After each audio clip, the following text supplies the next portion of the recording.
right, so we are going to continue with the civil disobedience movement. Okay, so the first thing that comes in a civil disobedience movement was the Salt March.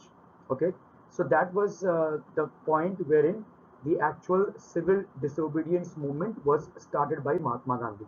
So we have discussed how things were at that point of time. Uh, what was the political situation in India? How things were kind of gearing up. There were efforts made by the British government to take the leaders by their side, okay, by kind of giving them opportunities for roundtable conferences, by giving them opportunities to contest provincial elections. So these were pretty much the things that were being offered by the Britishers to have the Indian leaders by their side. Okay, so now the Britishers used to impose. Now, I'm so sorry. Now, one of the major things out here is that the Britishers used to impose tax even on salt. Now, if you consider salt, salt is a very natural product. You can, I mean, anyone can make salt. In fact, in economics, salt is studied as a product which will never happen to have a very high value in terms of cost. Okay, because it is a product which anyone can make. Anyone can get just a bucket of water from the sea and just let it dry and it will become salt. Yes, of course, there's a refining process, but salt is something which is very much you know affordable uh, to be made by anyone. But the Britishers used to impose heavy taxes even on salt. That showed a very oppressive face of them. Okay, by organizing the Salt March, Gandhi actually broke the law ceremonially. Okay, so there was a ceremonial way in which Gandhi actually broke this law.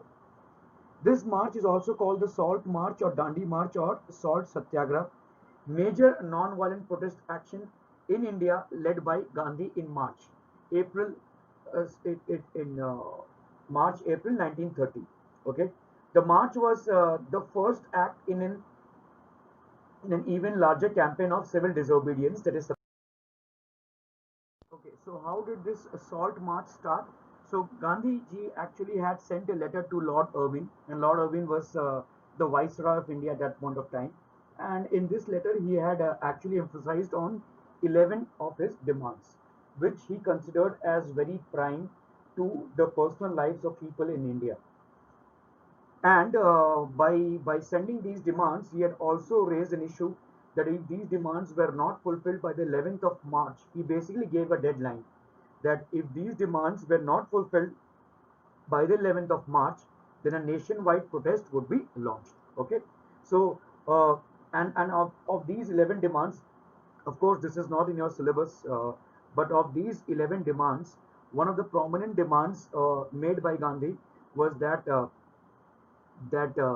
this there will be the salt tax that is imposed should be removed. He basically gave a deadline that if these demands were not considered by the 11th of March, then a nationwide movement will be launched by the 12th of March. Okay, so that's basically a demand that was made by Gandhi.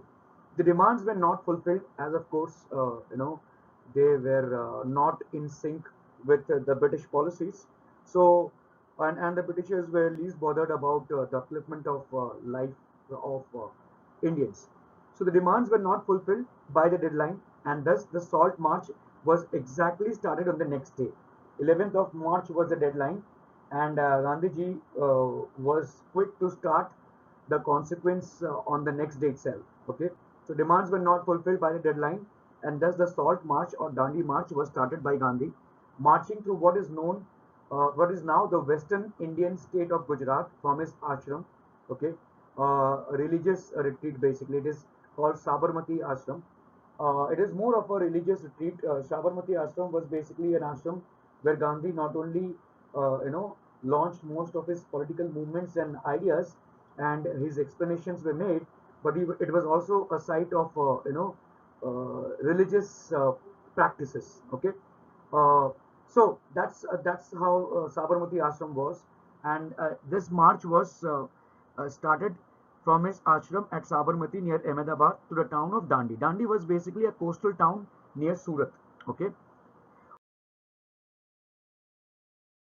Okay, so there is this sculpture in New Delhi, which is depicting Gandhiji leading the 1930 Salt March.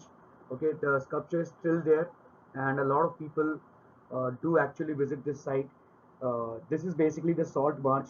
A handful of 78 followers started the march along with Gandhi, but eventually a huge set of people actually joined, and there was a huge group that was formed by the time they had reached their destination of Dandi to produce salt. So this is one of the depictions we have for the salt march.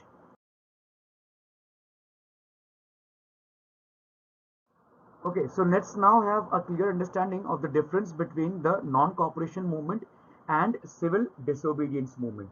Both were movements that were launched by Gandhi, and in some form or shape, a lot of support was received by both the movements when it was launched.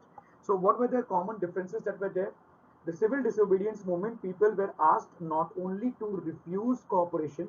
See, if you kind of correlate, non-cooperation movement is all about non-cooperation. However, civil disobedience movement was a step further.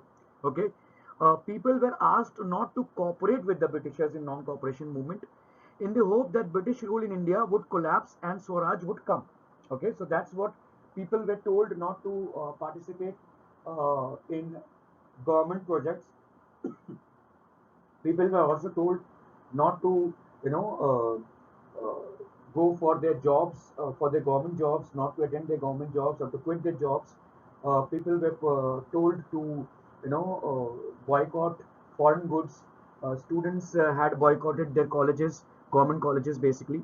So it was a non-cooperation, and they thought that by boycotting government as a whole, the entire structure would come down, and they would attain Swaraj. But civil disobedience was a step further. People were asked not only to refuse cooperation with the British, but also to break colonial laws.